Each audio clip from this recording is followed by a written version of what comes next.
ജിഷ്ണുവിന്റെ കുടുംബത്തിന് സാധ്യമായ സഹായമെല്ലാം സർക്കാർ ചെയ്തിട്ടുണ്ടെന്നും ഇനിയും ജിഷ്ണുവിന്റെ കുടുംബത്തോടുള്ള കരുതലും സ്നേഹവും തുടരുമെന്നും മുഖ്യമന്ത്രി പിണറായി വിജയൻ മലപ്പുറത്ത് പറഞ്ഞു. കൂടുതൽ വിവരങ്ങളുമായി കുട്ടൻ ചേരുകയാണ്. കുട്ടൻ, എന്തൊക്കെ കാര്യങ്ങളാണ് അദ്ദേഹം പറഞ്ഞത്?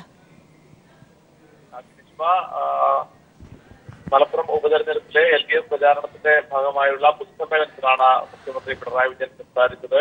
കേളാരിയിൽ നടന്ന പൊതുസമ്മേളനത്തിലാണ് അദ്ദേഹം കാര്യങ്ങളൊക്കെ പറഞ്ഞത്. ജിഷ്ണുവിന്റെ കുടുംബത്തിന് നീതി ലഭ്യമാക്കുന്നതിനുള്ള നടപടികളാണ് എല്ലാ ഘട്ടത്തിലും സംസ്ഥാന സർക്കാർ സ്വീകരിച്ചത്. ഏതൊരു സംവിധാനത്തിനും അപ്പുറത്ത് ആ കുടുംബത്തോടുള്ള കരുതൽ മനസ്സിൽ സൂക്ഷിച്ചുകൊണ്ടാണ് സംസ്ഥാന സർക്കാർ ഓരോ നടപടികളും സ്വീകരിച്ചത്. മകൻ നഷ്ടപ്പെട്ട പ്രയാസം അനുഭവിക്കുന്ന സഹോദരിയോട് പൂർണ്ണമായ അനുഭവം സർക്കാർ പുലർത്തിയിട്ടുണ്ട്.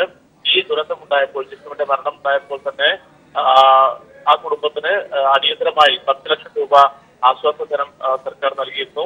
അതിനുശേഷം ഈ മരണവുമായി ബന്ധപ്പെട്ട ദുരൂഹതകൾ ഉയർന്നു വന്നപ്പോൾ തന്നെ പ്രത്യേക അന്വേഷണ സംഘത്തെ ഇതുമായി ബന്ധപ്പെട്ട കാര്യങ്ങൾ അന്വേഷിക്കുന്നതിന് വേണ്ടി നിയോഗിച്ചു.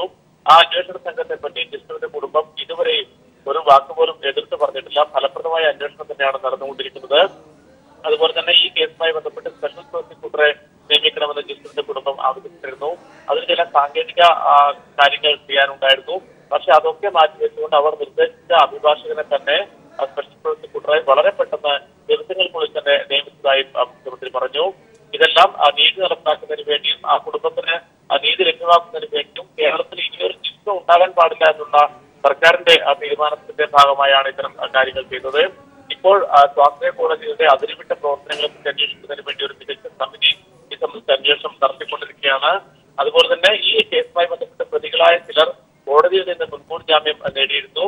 ഇതിൽ മുഖ്യപ്രതിയെ മറ്റൊരു കേസിൽ പോലീസ് അറസ്റ്റ് ചെയ്തപ്പോൾ കോടതി പോലീസിനെ സഹായിക്കുന്ന ഒരു വിശേഷം പോലും ഉണ്ടായിരുന്നു. എന്നിട്ടും മുൻകൂർ ജാമ്യം നേടിയവരെ പോലീസ് അന്വേഷണ സംഘം അറസ്റ്റ് ചെയ്തിരുന്നു.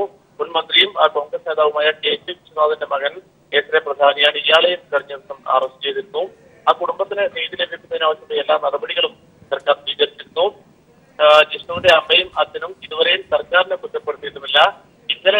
ജിഷ്ണുവിന്റെ കുടുംബത്തിന് സാധ്യമായ എല്ലാ സഹായവും സർക്കാർ ചെയ്തിട്ടുണ്ടെന്നും ഇനിയും ആ കുടുംബത്തോടുള്ള കരുതലും സ്നേഹവും തുടരുമെന്നാണ് മുഖ്യമന്ത്രി പിണറായി വിജയൻ പറഞ്ഞത്. ഇടവേള.